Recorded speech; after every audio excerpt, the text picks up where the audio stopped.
a Persian poet from back in the ancient times in the 13th century. His name was Jalaluddin Rumi. And Rumi has this observation that's been very important and very powerful to me. He said, "The morning breeze has secrets to tell you. Do not go back to sleep." Let me say it again. The morning breeze has secrets to tell you. Do not go back to sleep. I'd like to take a poll. Just by a show of hands, I'd like to ask how many people in this room, and there's about 3,000 of us here tonight, I'd like to ask you, how many of you awaken at one time or another between the hours of 3 and 4 a.m.? Let me just see by a show of hands. And if you look around, you see that this is a universal experience. Now, what do you think that is? If everybody, almost everybody, awakens at some time between 3 and 4. Now, for some of us, we just interpret that as, all right, this is my age. I'll just run into the bathroom and I'll be right back. And you may make that visit several times a night. I don't know. But there's more to that. And I'd like you to, now of all of those people who raised their hand at this idea that you awaken sometime between 3 and 4 a.m., how many of you awaken at exactly the same time? Exactly the same time, with a little digital clock next to you. What is your time? 3:18. What is your time? 2:20. What is yours? 4:50. So like there's a, and this happens repeatedly over and over again. My time is 3:13. I awaken at 3:13 night after night after night. I look over, I've got this little clock. It's not an alarm clock, it's just a little digital clock. I just look over and it's 3:13 again and again and again. So what I had trained myself to do in the writing of this book, in the inspiration book, is to put my feet on the floor and say to myself, all right, you are going to awaken because here's what Rumi said, the morning breeze has secrets to tell you. Do not go back to sleep.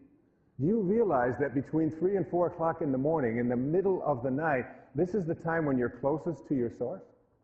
This is the time when it's the quietest. It is the time when it's the most peaceful, when there are the least distractions. And of course, in Miracles it says the memory of God comes to the quiet mind.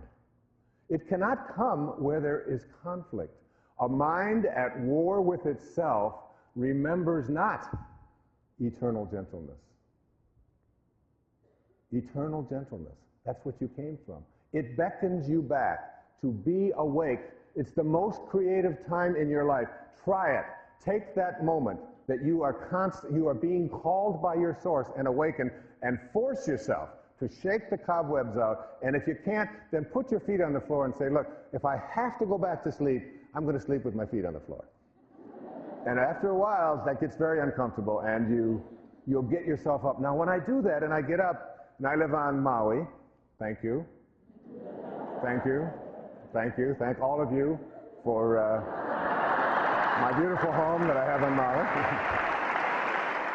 And when I get up at that is the most glorious time to be out there. And I go out onto the lanai, and I get this sense of this powerful feeling of inspiration. It's overwhelming to me. And I walk by my writing table, and it pulls me. It's pulling me towards it. It's almost beckoning me and saying, please, please come to me. I want you to, and I sit there sometimes, and I literally wonder, where is this coming from? The words, they just flow, and I sit there, and I write by hand. And as I'm writing and allowing this to flow through my heart and onto the pages, I just think to myself, I wonder what's going to come next. I wonder when it's going to come next. It's almost as if God is saying, this is why you're here. And I can't get you any other time because it's just so busy, and there's horns bonked, and there's so many distractions. But here's a time when you can just be with me. Just be in spirit. Just be inspired. Inspirado. Be in this space with me. And I will then allow what creative juices that you have forgotten about because you edged me out for so much a part of your life. And here it is. And you'll find yourself getting the right ideas, examining things that you never thought of before. Writing, some of you, I know you do it in your sleep many times, you write a poem and it'll be so phenomenal, and then you'll say, well, I'll remember that tomorrow. And then you get up and you can't get any of it. The morning breeze has secrets to tell you. Do not go back to sleep. Use those hours. And forget about the idea that, let's see now, I went to bed at 11, and if I get up at 3, that means 4 hours, so I'm going to be 4 hours deficient. All day long, I'm not going to be... Forget that. You've got an eternity to sleep. An eternity to sleep.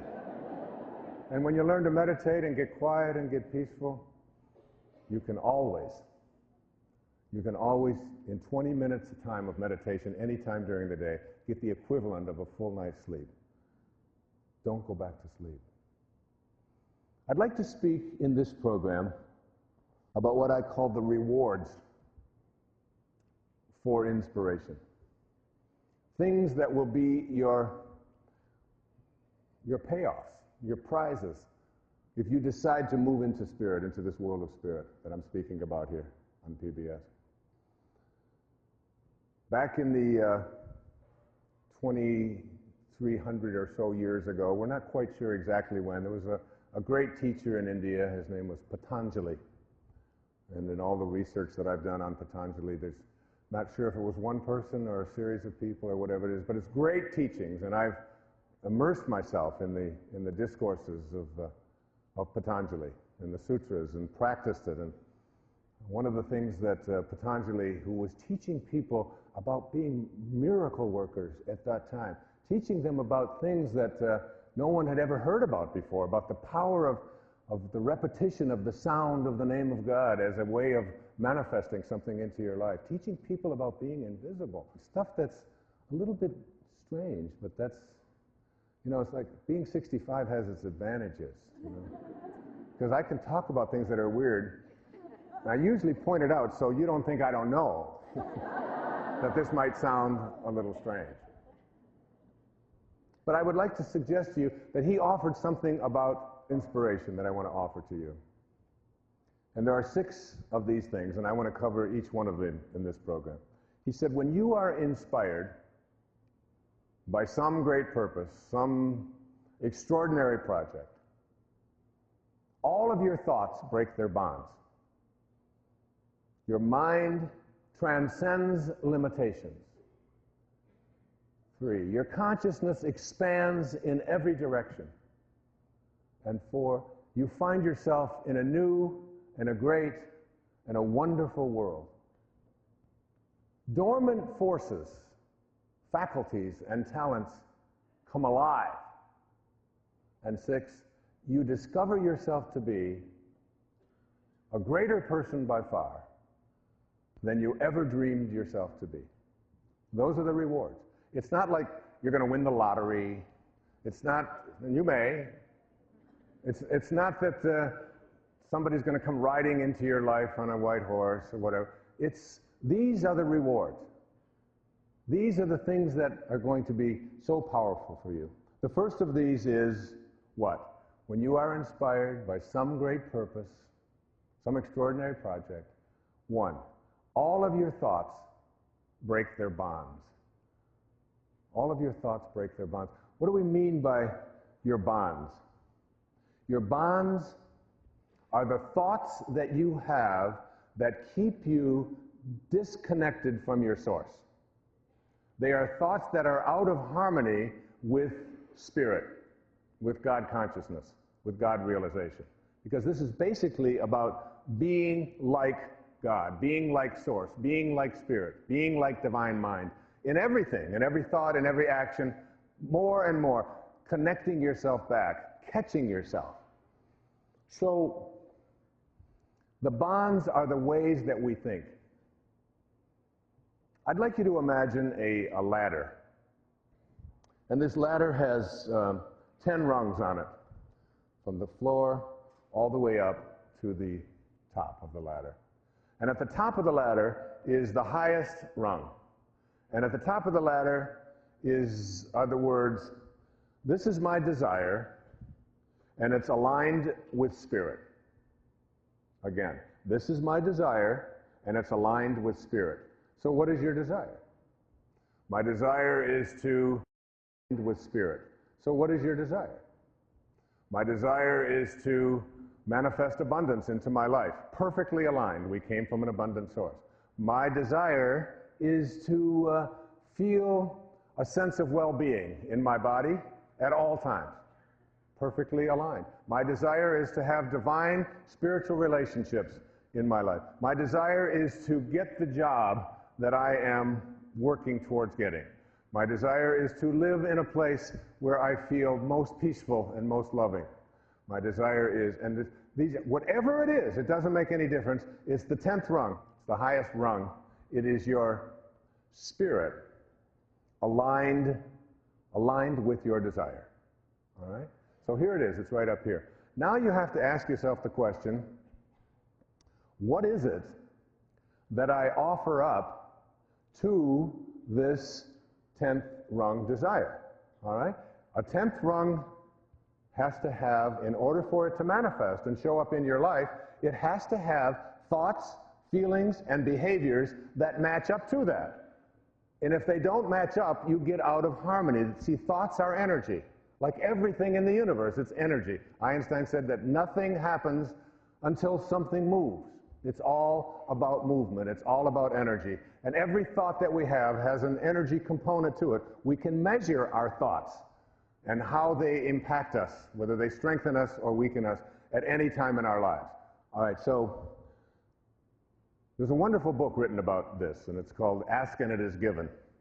And it's The Teachings of Abraham by Esther and Jerry Hicks, a book that I read frequently, and great teachings, I think among the greater teachings on the planet today. In fact, I wrote the foreword to it. It's something that I very strongly embrace. And they talk in there about how to manifest your desires.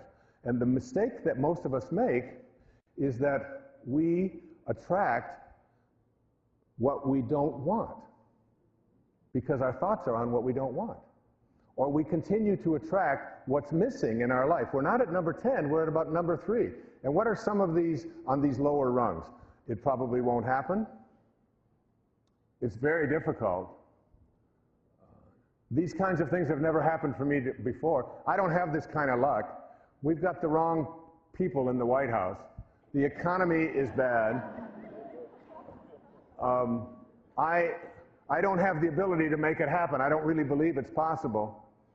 I was on the plane with someone flying across the country. Lovely lady, and she was a photographer. And I said, we got talking about photography and all. I said, do you like photography? She said, yeah, I do weddings and all of that. And I said, well, how are you doing at it? She said, well, I'm never going to get rich at it. And I said, would you like to get rich? She said, well, of course. Who wouldn't want to be rich? We all want to have abundance in our life, of course that. I said, so let me see if I understand this. You want to attract being rich into your life, and your thought about it is that it'll never happen. So what do you think you're going to attract? You're going to attract, it'll never happen. And that very simple little example, it's an innocuous example. She was a very bright and intelligent lady. It wasn't about that. It's about what kind of energies we have within ourselves that we offer to what our desires that are aligned with spirit in order for them to manifest. And every thought, if you have a second wrong thought that it probably won't happen, it's not likely, it's never happened before, it's just not the way it works for me, it's always been missing. As long as you think like that, and you're in a universe that operates on this law of attraction, you will continue to attract it.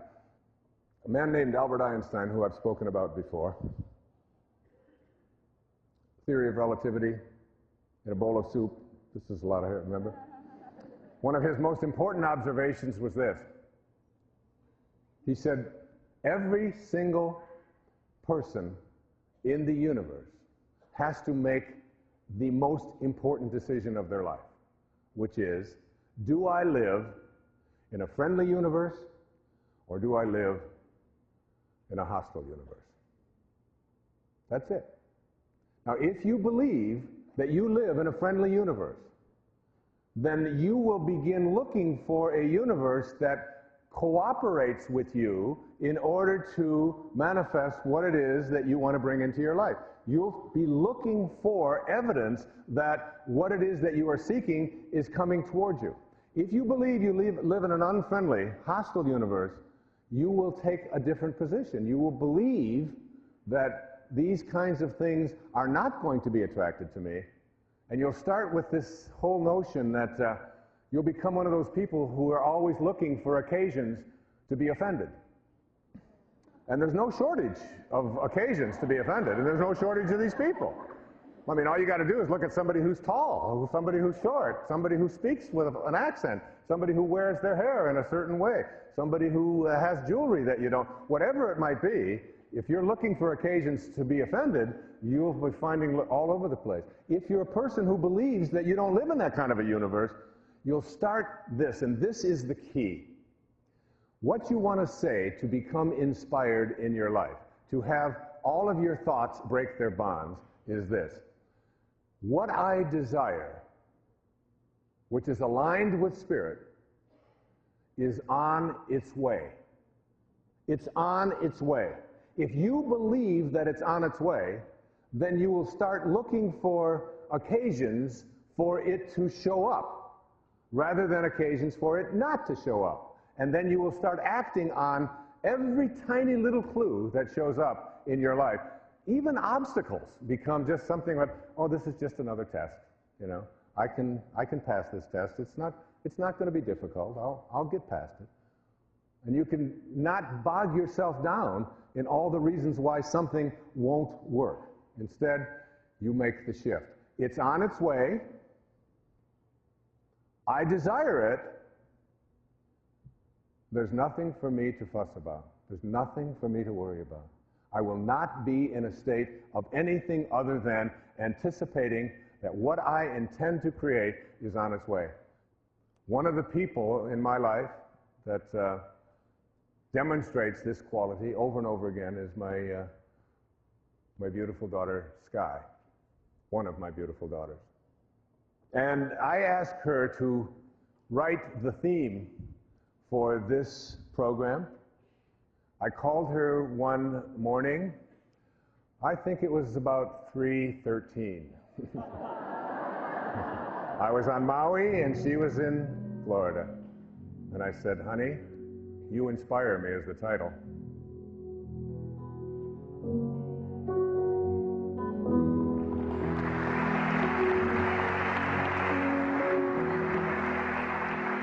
I would like to dedicate this song to my parents. I wouldn't be here tonight without them. Mom and Dad, you inspire me. I meant that literally, too. Do you ever stop and think about your life and what it all means? Our lives are so full of miracles. I hope every person sees. You have something inside that brings joy to your soul and makes your heart sing. We all share the same big blue sky and the power to do anything. You inspire me to be everything that I desire, and everything I do is to be in touch with you. In every day of my life, I dream a little higher, and it all comes back to you and how you make me so inspired. We all have a choice to feel love deep within us, the freedom to hear our own voice, and the chance to make our path in life a little clearer.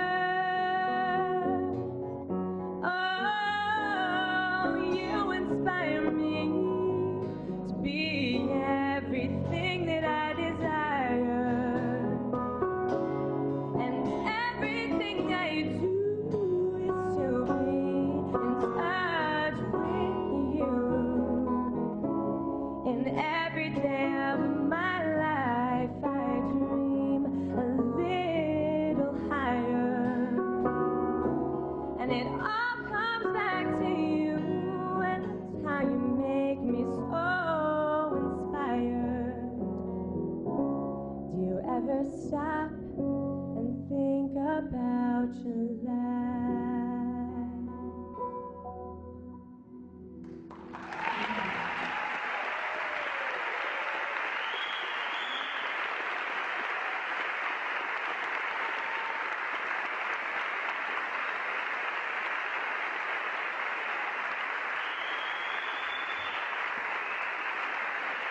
She's been with me on every PBS special I've done since the 90s, when she was just a young teenager in high school. I was walking through an airport in Cleveland one day, and I was with Sky and her sister Serena. And a woman came up to me, and she recognized me, and she recognized Sky. And she looked at Sky and Serena, and then she looked at me. Then she looked back at them and said, "You know, your mother must be very beautiful."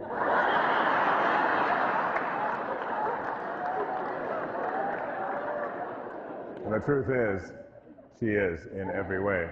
And there she is.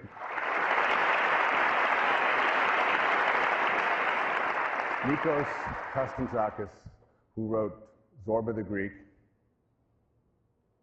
and who wrote The Last Temptation of Christ, and who wrote, I think, the definitive novel, biography of St. Francis of Assisi, said that when you passionately believe in that which doesn't exist, you create it. And that which we call non-existent has not been sufficiently desired. By passionately believing in what doesn't exist, you create it. Because you know that it's on its way, and there's nothing and no one that can dissuade you.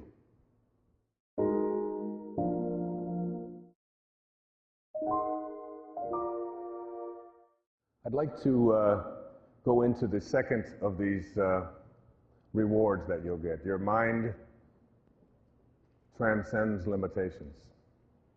Now that's a little bit different than all of your thoughts breaking their bonds. Your bonds are thoughts. Your mind transcending limitations means that you enter into the field of all possibilities. And in the field of all possibilities, that leaves nothing out. And in leaving nothing out, it means that you begin to see yourself, when you move into spirit, as unlimited in the exact same way that you were before you showed up. Unlimited. So you want to know what this spirit looks like? You want a picture of this spirit? Take a look. Take a look.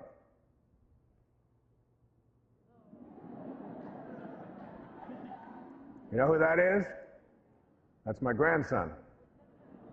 That's Tyson. And Tyson is a picture of bliss. You can't get any happier than that. Now, I know I shouldn't tell this on Sky, but I said that. Now, I know I shouldn't tell this on Sky, but she said, "Dad, the reason he's so happy is he's holding onto his little peeper." I said, "What kind of... Can you put..." Well, anyway, if you ever wonder what spirit looks like, take a look at that. And know that that's you. That's what you came from. That's just a few months old little baby that came from that blissful, perfect, beautiful place. Your mind transcends limitations. What does it mean? In a little village south of Ottawa, in Canada, there was a young boy who went to school one day, and his teacher began talking about children in Africa who didn't have drinking water. Now, he was 6 years old, and they said in the classroom that if you raised $70, that's all it would take is $70, and we could create a well in a village in Africa for $70 so that they didn't have to drink dirty water. And something happened to the spirit of this young man, 6 years old, first grade in school, and he decided, he went home to his mom, Susan, and his dad, and said, I want to build a well in Africa. And they just thought, well, he's 6 years old, cute little boy, right, you're going to build a well. Well, he said, no, I really mean it, and it stuck with him. It was so powerful. It was powerful because there's nothing more powerful than an idea whose time has come. When an idea's time has come and it resonates within you and you stay connected to it, it can't be stopped. And the little boy he said, can I do extra chores and raise money? And he did. He did vacuuming, he worked around the house, he raked the leaves, he did whatever it is that he could, and he got a little extra money here and a little extra money there. And finally, after some time, he was able to put together $70. And he went to the school, and they went down to the place that had given this information, and they found out that it took a lot more than $70. It was misinformation, that it really costs $2,000. And he said, then I'll do more chores. Because he knew that this is a world that is friendly, not a world in which you give up when you have a simple little obstacle like that. And he began to do more, making lemonade, whatever it was that he had to do. And he worked, and he worked, and he got his friends to work, and he got the neighborhood to work, and he got his parents involved in it. And he raised $2,000. His name is Ryan Hurljack. Well, that's just the beginning of the story, because as it turned out, he sent the money to this place in Uganda, this little village, and they built a well. And they invited Ryan and his mother to come to Africa and speak to the children of this village. As a young boy, he was now, I think, 7 or 8 or 9, I'm not sure of the exact details. And he went over there, and he began to give talks. And the people welcomed him there, and they were so grateful for this boy who had such a vision that he would bring drinking water to people who had dirty water that they had to drink. And he was so touched by it that they named the well after him, and they named a day after him, Ryan's Day. And they created a documentary about this little boy. It's called Ryan's Well.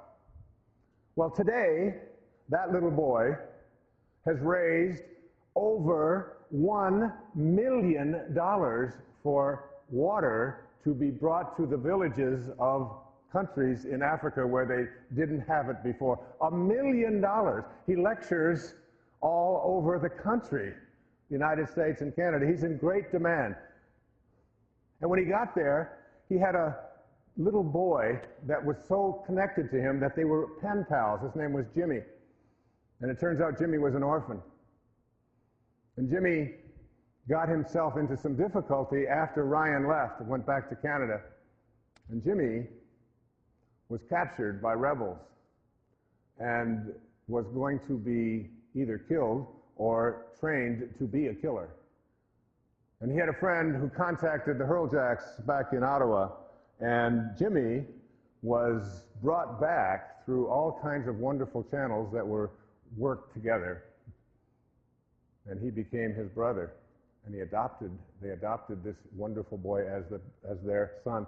And that young man, when I saw the movie Ryan's Well on the Spiritual Cinema, I said, I want him in my audience because he inspires me. And I sent it home because I was working on the book, and I told Marcy, I said, I want every one of my children to watch that and know there's nothing that can stop someone who believes that they can create something if that idea is within them.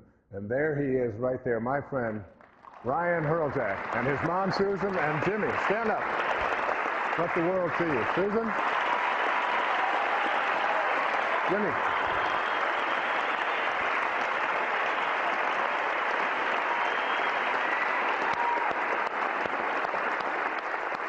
Yeah. Ryan has appeared on Oprah twice.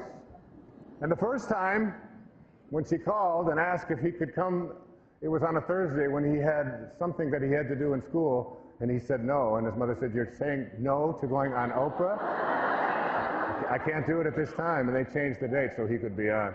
When she talked about her most inspiring young people, you inspire me, you inspire me, you inspire me. Thank you.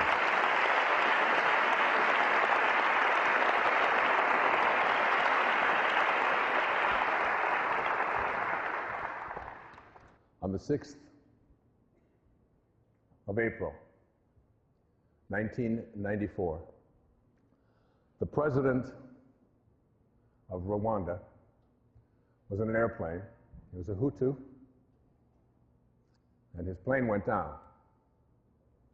On the 7th of April, a genocide began in the country of Rwanda, a country about the size of the state of Maryland, with approximately 10 million people. 9 million of them Hutus, 1 million Tutsis. A killing spree began that all of the young men of the country over the age of 14, and all of the males and all of the Hutus were issued machetes. The country shut down. An entire country shut down. All the schools closed, all the banks closed, all the grocery stores closed, all commerce ceased, and the business of killing was underway. People were being killed by the thousands in the streets and in the villages of this country, throughout the country. And those of you who saw Hotel Rwanda have just seen a little tiny sliver of it. In the end, by July, after 91 days, 1 million people, 1 million people, Tutsis, were slaughtered in this racial cleansing activity that took place. And in the midst of this horror, a young woman named Immaculée Ilibagiza was a student in a college about 200 miles from her village. Her father talked with her on the phone and persuaded her to come home. She didn't really want to go because it was Easter vacation and it's a long ride, and it was through buses and so on. It takes a long time through country roads. The father said, you must come home, it's Easter, you must come home and see your mother and your father. And she said, I don't know, I'm not sure, but she did. She did what her father asked her to do, and she went home.